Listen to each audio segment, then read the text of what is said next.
Duyung! Duyung, duyung, duyung, duyung!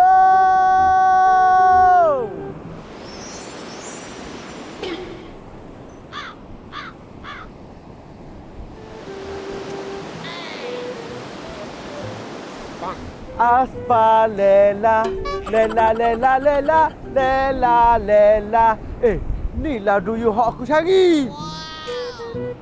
Duyung! Aspal lela, lela. Buat apa letak saya sini Awak comel-comel takkan duduk tepi patah elok masing. Kayak kagak muka awak. Comel ke? Comel. Ni saya letak awak dekat kolam tempat wajib bila main Terengganu. Barulah kecomelan awak tu dihargai.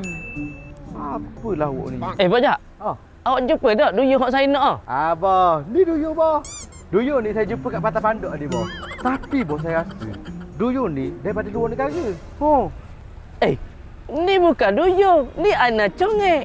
Oh, itulah. Saya duduk mana tepi pantat dia ni colek saya. Mana ada duyung secomel saya. Congek. Jom.